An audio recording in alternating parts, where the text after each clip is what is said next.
Welcome to smart learning by ഫിയ. I am here. ഇന്ന് നമ്മൾ നോക്കാൻ പോകുന്നത് SSLCക്കും മോഡലിനും ചോദിക്കാൻ ചാൻസുള്ള ഒരു ക്വസ്റ്റ്യനാണ്. ഒന്നും പഠിക്കാത്തവരുണ്ടാവുമല്ലോ, അവർക്ക് മാർക്ക് സ്കോർ ചെയ്യാൻ പറ്റിയിട്ടുള്ള ഒരു ക്വസ്റ്റ്യൻ ആയിരിക്കും ഡ്രോയിങ് പ്രോബ്ലം എന്ന് പറയുന്നത്. ജസ്റ്റ് പാസ്സെങ്കിലും ആകാൻ പറ്റും. അപ്പോൾ എല്ലാവരും ഇവിടെ കമോൺ. നമുക്ക് ഫസ്റ്റ് തന്നെ ക്വസ്റ്റ്യൻ നോക്കാം. Draw an equatorial triangle with circumradius 3.5 centimetre. 3.5 centimetre ഉള്ള ഒരു ഇക്വറ്റോറിയൽ ട്രയാങ്കിൾ വരയ്ക്കാനാണ് പറഞ്ഞേക്കുന്നത്. ഇവിടെ ആംഗിൾ വല്ലതും മെൻഷൻ ചെയ്തിട്ടുണ്ടോ? എത്ര ഡിഗ്രിയാണ് വരക്കേണ്ടതെന്നുള്ളതും ഒന്നും മെൻഷൻ ചെയ്തിട്ടില്ല. ഇക്വറ്റോറിയൽ ട്രയാങ്കിൾ എന്ന് പറയുമ്പോഴത്തേക്കും ട്രയാങ്കിളിൻ്റെ ഈ 3 ആംഗിളും എന്ന് പറയുന്നത് എത്ര ആയിരിക്കും? 60 ഡിഗ്രി ആയിരിക്കും. ഓക്കെ,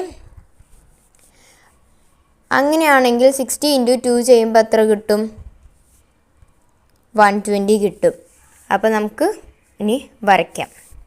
ഫസ്റ്റ് തന്നെ കോമ്പസിൽ 3.5 സെൻറ്റിമീറ്റർ ഉള്ള ഒരു സർക്കിൾ വരയ്ക്കുക.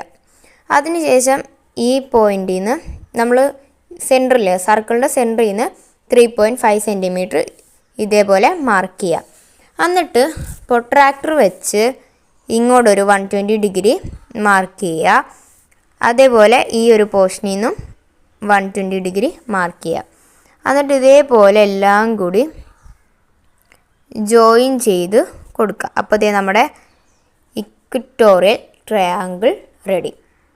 ഇവിടെ ഒരു കാര്യം മെൻഷൻ ചെയ്യാൻ മറന്നു പോകരുത്, പേര് ABC അങ്ങനെ എന്തെങ്കിലും പേരും കൂടി മെൻഷൻ ചെയ്യുക. എന്നിട്ട് ഒരു ആംഗിൾ എന്ന് പറയുന്നത് 60 ഡിഗ്രി ആണെന്നും കൂടി വേണമെങ്കിൽ എഴുതിക്കോ. അപ്പം ഈ പേപ്പർ നോക്കുന്ന മിസ്സുമാർ ഈ കുട്ടി അത്രയെങ്കിലും പഠിച്ചിട്ടുണ്ടല്ലോ എന്ന് കരുതി മാർക്കിടാൻ ചാൻസ് ഉണ്ട്.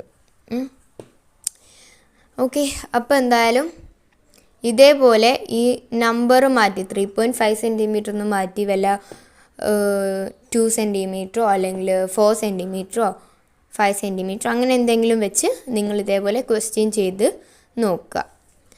അപ്പോൾ താങ്ക് യു.